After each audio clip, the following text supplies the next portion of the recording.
시편 68편. 날마다 우리 짐을 지시는 주, 곧 우리의 구원이신 하나님을 찬송할지로다. 영어로 된 한 편의 시를 보면 이런 글이 있습니다. 하나님은 우리에게 늘 푸른 하늘만 약속하지 않았습니다. 우리가 걷는 인생이 꽃을 뿌려 놓은 길처럼 하지 않으셨습니다. 하나님은 비가 오지 않는 햇빛만 약속하지 않았고 우리에게 슬픔이 없는 기쁨, 고통이 없는 평화만을 약속하지 않으셨습니다.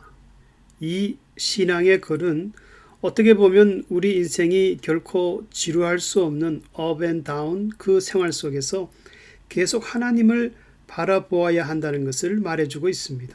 다시 말하면 성도들은 천국에 들어갈 때까지 긴장을 풀 수 없는 그런 여행을 하고 있다는 것입니다. 본 시편은 어떤 위기에서 벗어나 승리의 기쁨을 찬양하면서 최종적인 천국의 승리까지 내다보면서 기뻐하고 있습니다. 그래서 시편은 다윗이 또 하나의 인생의 고비를 넘기고 나서 계속 천국으로 행진을 한다고 말씀하면서 그 신앙의 행진을 계속 하는 동안 다윗은 몇 가지 사실을 확신하게 되었습니다.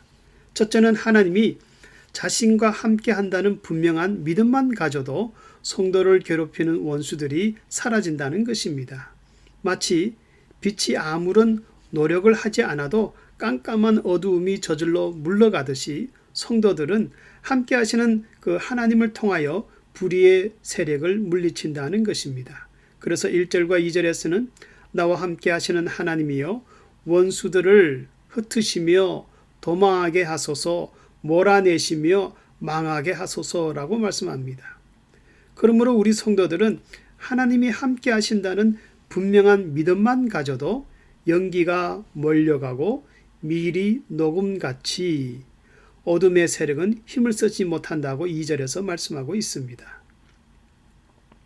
둘째로 의로운 삶을 힘쓰는 성도는 항상 하나님이 베푸시는 구원을 기뻐하게 된다고 말씀합니다.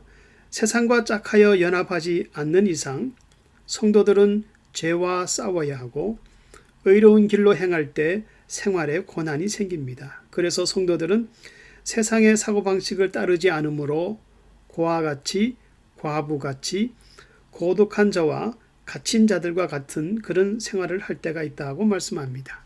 하지만 5절과 6절에서 하나님은 자신을 낮추어서 그들에게 아버지요 변호하는 재판장이요 때로는 따뜻한 가족과 같이 품어주시고 형통함으로 구원을 베푸신다고 말씀합니다.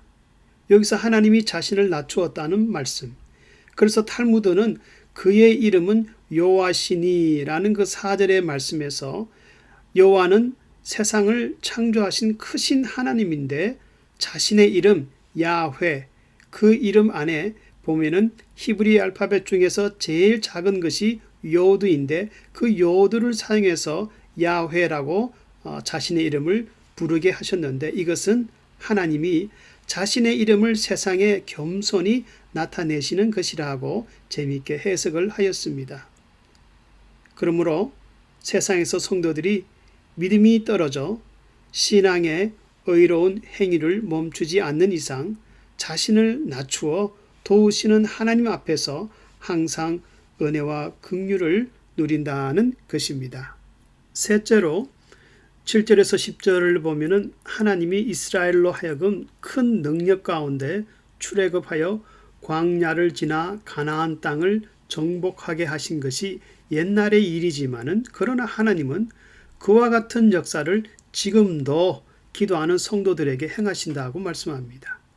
넷째는 11절에서 하나님이 이스라엘을 구원하시고자 하면은 원수들이 아무리 강하다 할지라도 그것은 전혀 문제가 되지 않는다는 것입니다. 구약에서 이스라엘이 전쟁을 할 때 적군들이 바다에 모래알같이 많고 아무리 많은 무기를 가졌다 할지라도 그러나 하나님의 계획이 적들을 패하게 하신다면은 그들은 힘 한 번 쓰지 못하고 다 엎드러져 버렸습니다. 14절에서는 하나님을 전능하신 자, 샤다이라고 표현하고 있는데요. 어느 학자는 이 샤다이에서 다이, 충분하다, enough하다는 뜻인데 이것을 재미있게 또 해석하여 전능하신 하나님은 자기 백성의 고통을 enough, 끝을 내시는 하나님이라고 재미있게 해석을 하였습니다. 맞는 말입니다.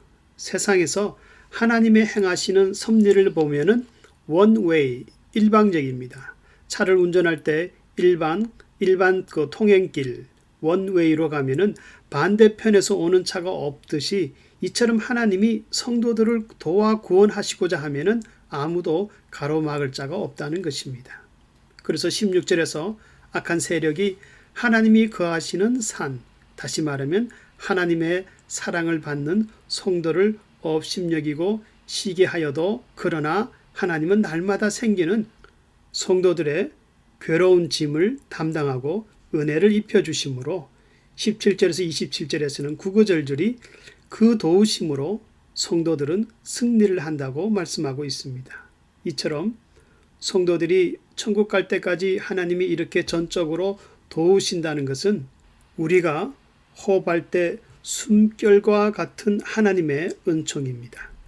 그래서 이런 은혜 속에 있는 성도들이 삶에 고통이 오기 전에 먼저 큰 염려 속에 빠지는 것은 불신앙이요 스스로 괴로움을 주는 어리석은 행위입니다.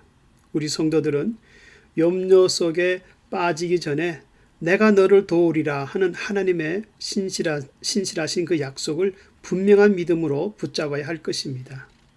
마지막으로 하나님이 일어나사 역사 속으로 들어오셔서 직접 자기 백성들을 도우시는 하나님을 인하여 미래의 영광스러운 승리가 있음을 찬양하고 있습니다. 그러므로 전쟁을 즐기는 주변의 나라들을 흩으시며 궁극적으로 하늘들의 하늘을 타신 자, 다시 말하면 우주 만물을 주관하시는 하나님이 웅장한 소리로 마지막 때에 심판하실 것을 예언하고 있습니다. 성도님들 가운데 날마다 나에게 주어진 무거운 짐을 인하여 힘을 내지 못하는 분이 있습니까? 날마다 우리 짐을 지시는 주, 곧 우리의 구원이신 하나님을 찬송할지로다. 날마다 앞장서서 우리의 인생을 이끄시는 하나님을 믿음으로 바라보면 자연히 찬양으로 가득 차게 됩니다. 그래서 신앙이라는 것은 하나님이라는 대상을 인식하고 바라보고 하나님으로 만족하는 것이 바로 신앙인 것입니다. 이런 아름다운 신앙으로 내 삶에 찬양이 충만할 수 있기를 주의 이름으로 축원합니다.